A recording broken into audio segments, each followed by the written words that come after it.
అందరికీ praise Lord. So welcome to Sunday service. అందరు చెప్పండి, షేక్ అండ్ ఇవ్వండి. అందరికీ షాలోమ్ అని చెప్పండి. షాలోమ్ చెప్పండి. నీకు ఈ రోజంతా షాలోమ్గా ఉంటుంది కాక. ఓకే, సమాధానం నీకు కలుగును కాక. ఈరోజు సండే మీకు ఆశీర్వాదంగా మార్చబడును కాక. ఆమేన్. సరే, వాక్యం తీయండి అందరూ. మత్తయి సువార్త తీయండి ఒకసారి. మత్తయి సువార్త 6వ అధ్యాయం.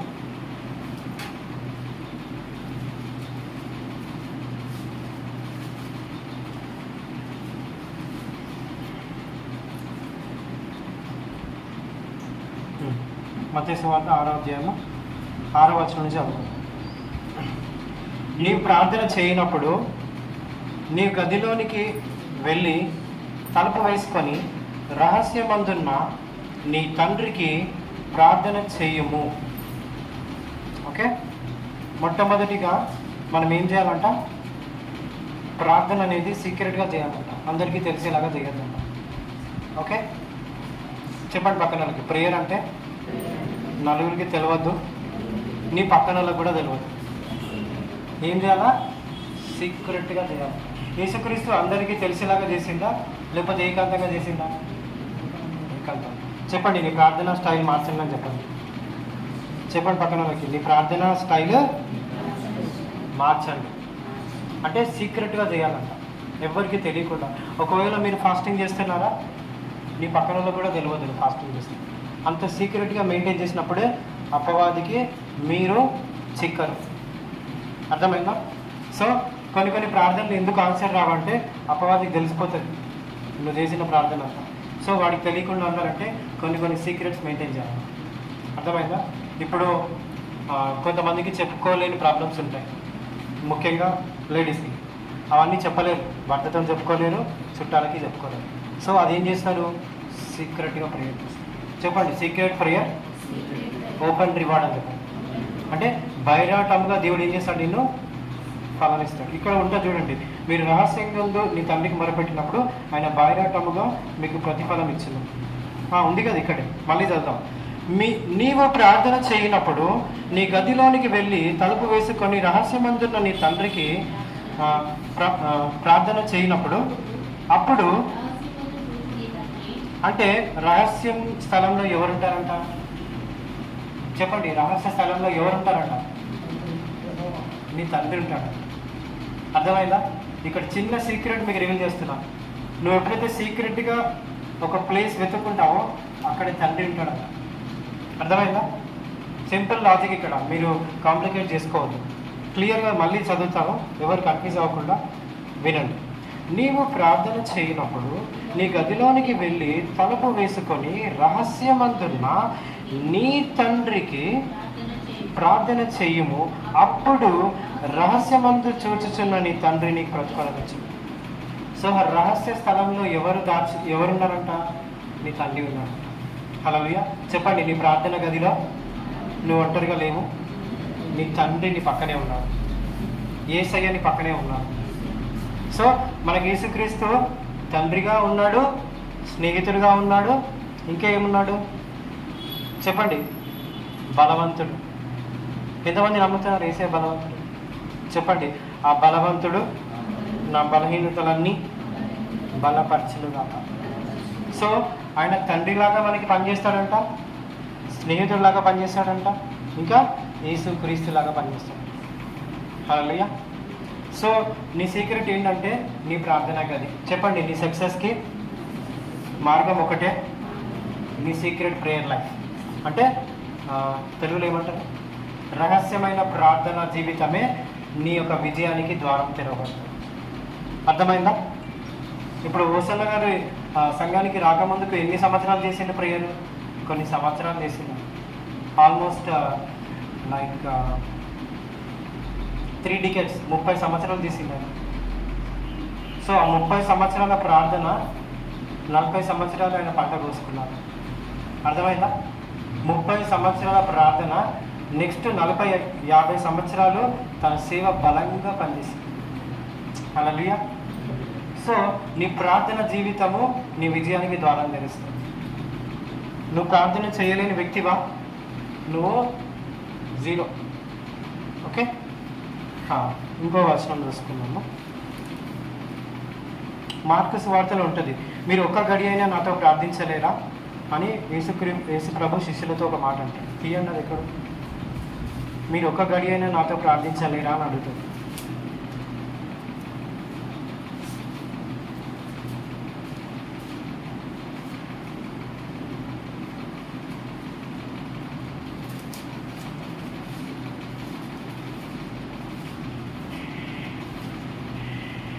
ఒకసారి లూకాసు వార్త ఇక్కడ దొరికిందా?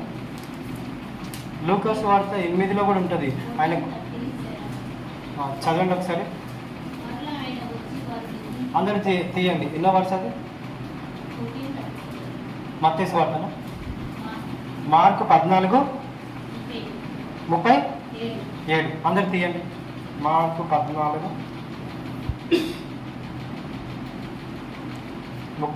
ఓకే, నేను తీసుకున్నాను, చదవండి. మరలా ఆయన వచ్చి రాడు. ఎవరంట? శిష్యులు ఏం చేస్తున్నారంట?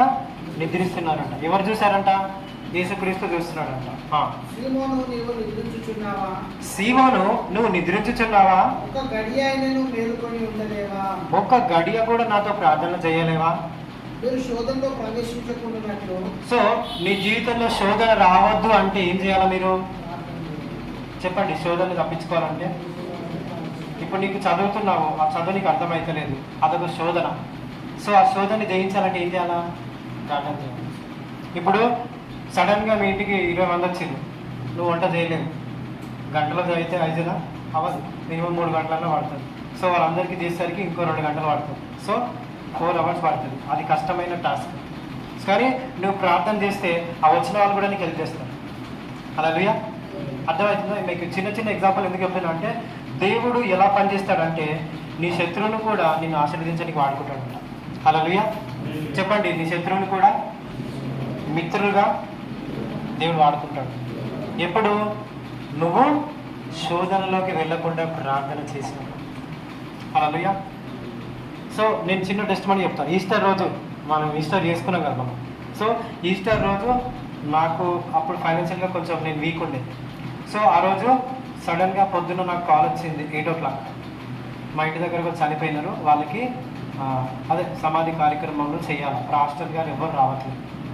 ఏ పాస్టర్ కూడా. ఈస్టర్ రోజు అందరు ఎక్కడ ఉంటారు? చర్చ్లో ఉంటారు. గుడ్ ఫ్రైడే రోజు. ఓకే, ఆ రోజు అవకాశం వచ్చింది. సో ఆ టైంలో నాకు డబ్బులు అవసరం ఉండేది. సో అక్కడికి వెళ్ళిన తర్వాత ఆ వచ్చిన ఆఫరింగ్ ద్వారా నా ఫైనాన్షియల్ ప్రాబ్లం పోయింది. హల్లెలూయా. అంటే నీ కీడును కూడా మేలుగా మార్చుకుంటారు. వాళ్ళకి అది కీడు, కానీ నాకు ఎలా జరిగింది అది మేలుగా. చెప్పండి. నువ్వు ప్రార్థన చేస్తే నీ కీడు కూడా మేలుగా మార్చబడుతుంది. సో ఇప్పుడు నీకు సపోజ్ నువ్వు వెళ్తున్నప్పుడు బండి మించి కింద పడ్డావు. సో నీకు ఎవరు లేరు, కానీ నువ్వు ప్రార్థించే వ్యక్తి అయితే దేవుడు వ్యక్తిని పంపించేస్తారు. నేను హాస్పిటల్లో చేరుస్తారు, వాళ్ళు డబ్బులు కూడా వాళ్ళే కడతారు. హల్లెలూయా. అంటే ఎవ్వరు సహాయం లేని స్థితిలో నీకు ఆయన సహకారిగా పంపిస్తాడంట. హల్లెలూయా. ఆదాముకి అవ్వను ఎలా పెట్టిండు? గొప్ప సహకారిగా. హల్లెలూయా.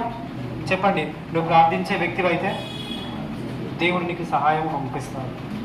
ఓకే, కంటిన్యూ చేయండి. మీరు శోధనలోకి ప్రవేశించకుండానట్లు ఏం చేయాలంట? మెలకుగా ఉండాలంట. నిద్ర వస్తుంది. బైబిల్ ఎంతమందికి బైబిల్ చదివితే నిద్ర వస్తుంది చెప్పండి? నాకైతే వస్తుంది. థ్యాంక్గా చెప్పుకోండి. బైబిల్ ఒక 10 నిమిషాలు చదివినంటే నిద్ర వచ్చేస్తుంది. అట్లా ఎంతమందికి ఇట్లా ఉంది చెప్పండి? వాళ్ళు ఇంకా రాదా మీకు నిద్ర? సో మీరు గ్రేట్ పీపుల్ అయితే మీ దగ్గర నేర్చుకోవాలి నేను. ఓకే, బైబిల్ చదివితే ఎందుకు నిద్ర వస్తుంది అంటే సాతానికి తెలుసు నువ్వు చదివితే బ్లెస్ అవుతావు. సో అందుకే ఏం చేస్తాడు? నిద్ర మత్తు కలగజేస్తాడు. చెప్పండి. నిద్ర మత్తు నుంచి బయటికి రాదు. ఓకే, బైబిల్ చదివితే మీరు బ్లెస్ అవుతారు. ఈ వాక్యం ఏంది? జీవము. చెప్పండి. ఈ వాక్యము జీవము. దీన్ని పట్టుకుంటే నువ్వు బ్లెస్ అవుతావు. కంటిన్యూ చేయండి. ఆత్మ సిద్ధమే కానీ శరీర బలహీనమని పేతురుతో చెప్పి తిరిగిపోయి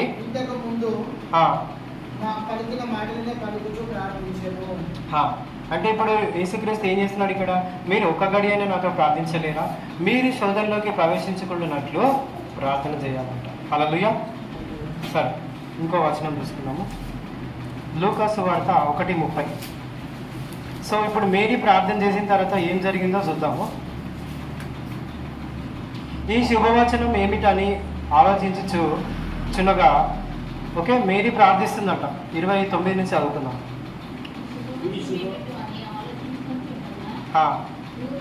దూత మరియా, భయపడకము, దేవుని వలన కృపను పొందితివి.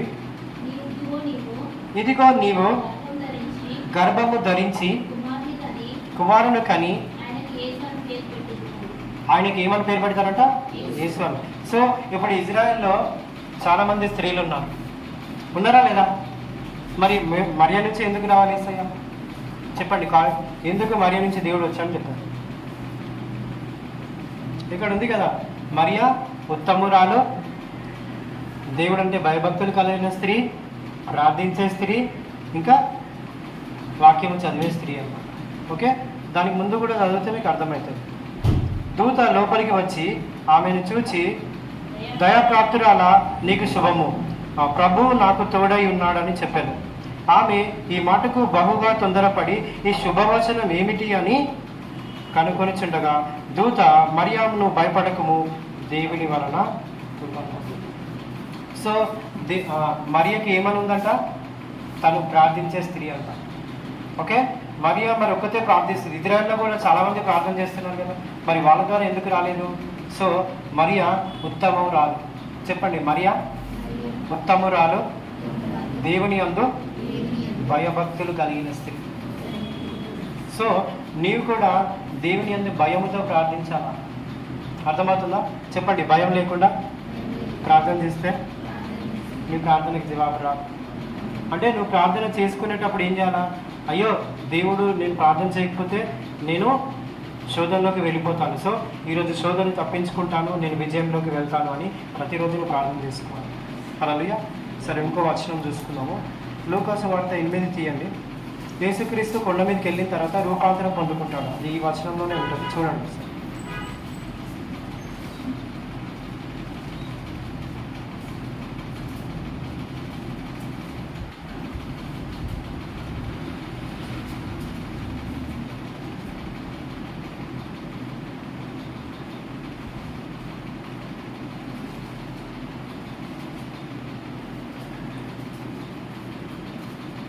ఇక్కడ చూడండి, 30వ వచనం తీయండి. 8:30, 29 నుంచి చదవాలి ఒకసారి. లూకా సువార్త 8. ఏలే అనగా ఆ మనిషిని విడిచి వెలుపలికి రమ్మని. సో యేసుక్రీస్తు ఎవరిని ఆజ్ఞాపిస్తున్నాడు? అపవిత్రాత్మని. ఓకే, చెప్పండి, నీ ప్రార్థన అపవాదిని వణుకు పుట్టించాలి. సో ఇక్కడ యేసుక్రీస్తు ప్రార్థన చేసి ఆజ్ఞాపిస్తే ఎవరు బయటకు వస్తున్నారంట? అపవిత్రాత్మ బయటకు వస్తుందంట. ఈ రోజు నుంచి దేవుడు మీకు అలాంటి కృపనిచ్చును కాక. కంటిన్యూ చేయండి. అది అనేకమైన పర్యాయమాయల్లో వానిని పట్టుచూ వచ్చాను, కనుక వాని గొలుసులతోనూ కాలు సంఖ్యలతోనూ పట్టి కావలి అందు ఉంచినారు. కానీ వాడు అన్నిటిని ఏం చేసుకున్నాడంట? సంఖ్యలని తెంపేసుకున్నాడంట. అయితే అడవిలోకి తరుపుకొని పోయిందంట. యేసుక్రీస్తు ఆ దయ్యంతో మాట్లాడుతున్నాడంట. అప్పుడు ఏమడిగిందంట? నీ పేరేంటి అని అడిగిందంట. చాలా దయ్యములు వానిలో చొచ్చి ఉండను కనుక సేన అంటే ఎంతమంది? ఒకరా, ఇద్దరా? చాలా మంది. ఓకే, సేన అంట. చదవండి.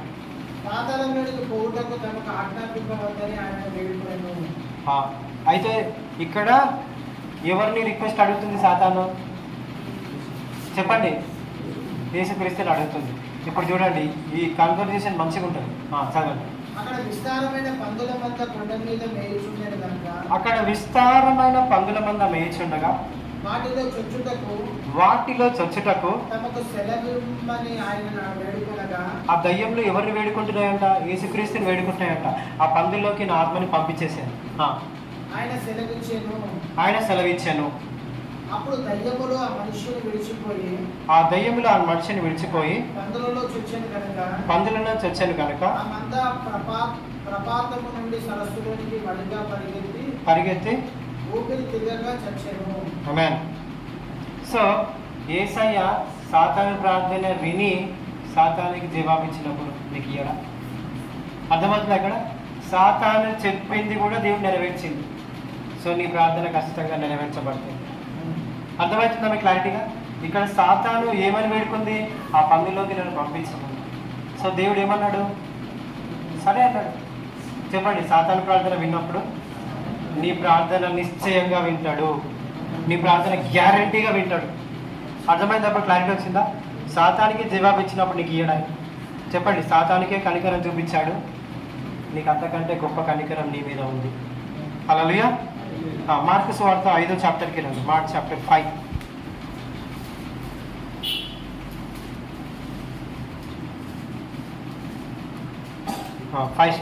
ఫస్ట్ నుంచి చదవండి. వారి సముద్రమునకు అద్దరునున్న గెరాసేనుల దేశమునకు వచ్చిరి. ఆయన దోణ దిగగానే అపవిత్రాత్మ పట్టిన వాడొకడు. అంటే ఇప్పుడు ఇంతకుముందు చదువుకున్న వ్యక్తి ఒకటే, ఇది కూడా ఒకటే, సేమ్ కాంటెక్స్ట్ అన్నమాట. అంటే గుర్తుపెట్టుకో.